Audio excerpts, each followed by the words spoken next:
Una de las doctrinas cristianas que más ha sido atacada dentro del cristianismo histórico es la doctrina de la unión hipostática. Esta doctrina bíblica enseña que Jesús es Dios encarnado, por lo tanto, Jesús tiene dos naturalezas, una humana y una divina.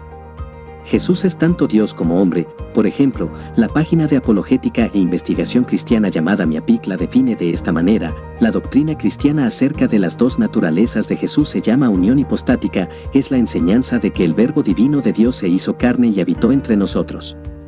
Por tanto, Jesús es divino y humano en una sola persona, tiene dos naturalezas, la humana y la divina. Sin embargo, esta doctrina empezó a ser atacada dentro del cristianismo a temprana edad de la cristiandad por un arzobispo llamado Arrio que creía que Jesús era solo una criatura y no Dios mismo. Con los años, aunque pensábamos que esta doctrina herética había desaparecido, no fue así, ya que es enseñada por la secta conocida como los Testigos de Jehová. Aún algunos líderes de la iglesia evangélica han negado las dos naturalezas de Jesús, tal como este señor llamado Gustavo Falcón, que es miembro del ministerio Vástago Epicentro de Jesús. Adrián Romero, este dice que Jesús no fue Dios en la tierra. Veamos qué dice.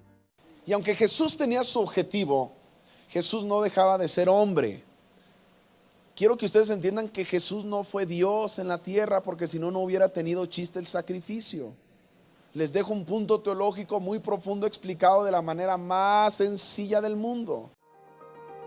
En este video vamos a presentar dos respuestas bíblicas y teológicas de pastores muy conocidos en el mundo cristiano con relación a esta herejía. Veamos estas respuestas bastante interesantes. Well, when we say that Jesus is God, we have to be very careful to qualify what we mean by that.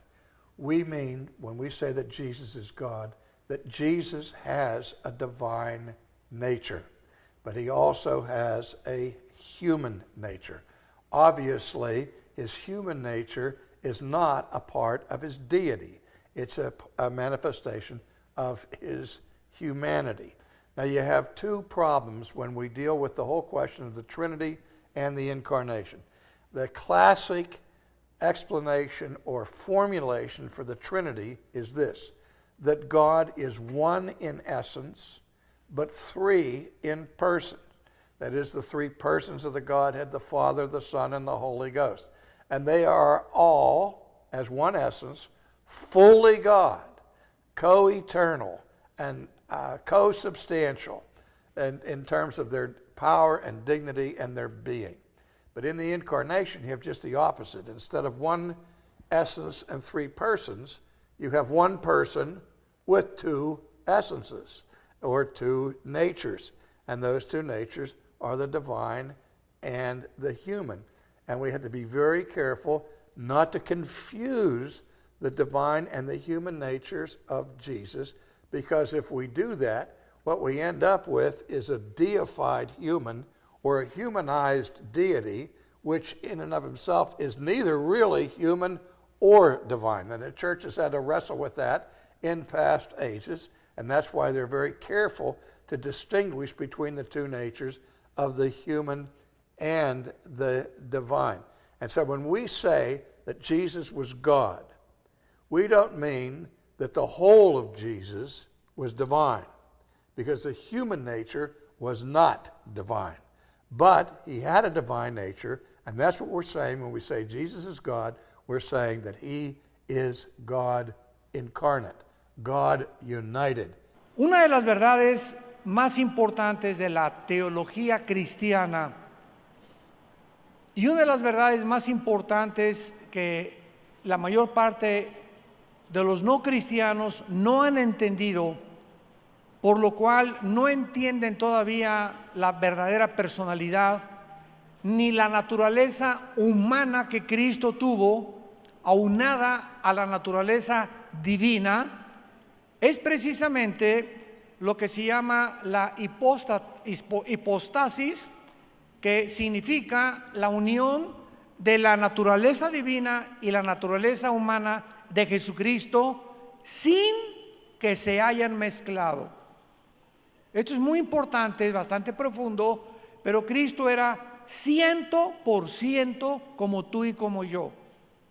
Como tú y como yo, era humano, lloró, tuvo hambre, tuvo sed y desde luego tenía que ser tentado en todas las cosas en las que nosotros hemos sido tentados, porque la naturaleza humana tenía que ser probada también.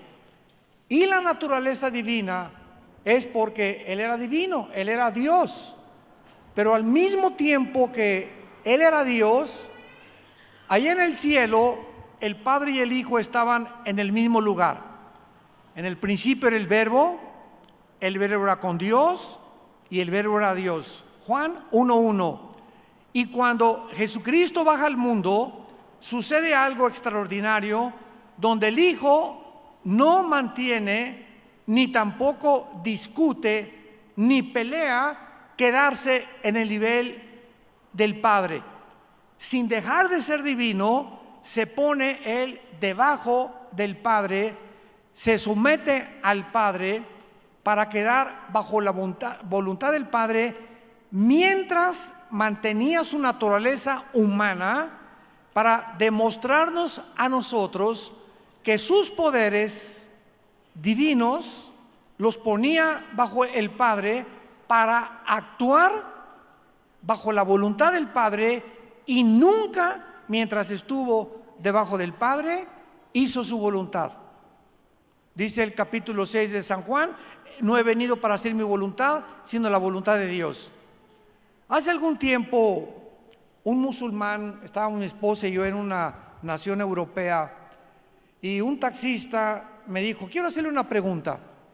Sí, le contesté. Ustedes dicen que Jesús es Dios. Claro que fue Dios. Y me dijo: ¿acaso Dios puede morir? Y me quedé así.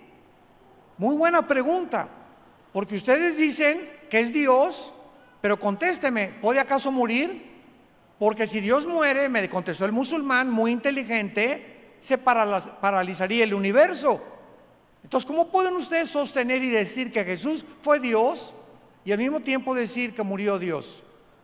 ¿Cuál es el problema de este musulmán? La ignorancia de las naturalezas de Jesucristo.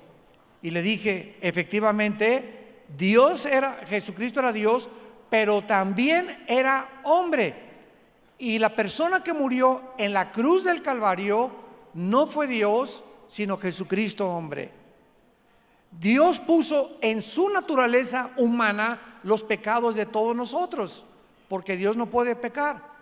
El que no conoció pecado se hizo pecado en nuestro lugar, y cuando Él dijo: en tus manos te encomiendo mi espíritu, la persona que moría en la cruz tenía que ser humano, pero tenía que ser Dios. ¿Por qué?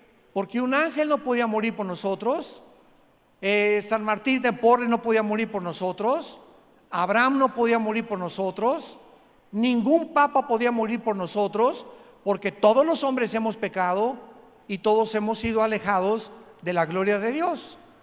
Entonces, en la cruz solo Dios nos podía perdonar, por lo que en la cruz tenía que haber un hombre y tenía que haber un Dios. En la humanidad Él llevaba nuestros pecados, y como Dios, solo Dios puede perdonar. Ningún ser humano puede perdonar los pecados de nadie. Así que cuando nosotros comenzamos a comprender las dos naturalezas, fue precisamente lo que ignoraba este musulmán. Cuando ya le expliqué que en la cruz no moría Dios, porque Dios no puede morir, sino Cristo hombre, el Hijo del Hombre se le llamaba continuamente, comenzó a entender y dijo: qué profundidad de verdaderamente la doctrina cristiana. No lo sabía, lo ignoraba, pero ahora lo entiendo.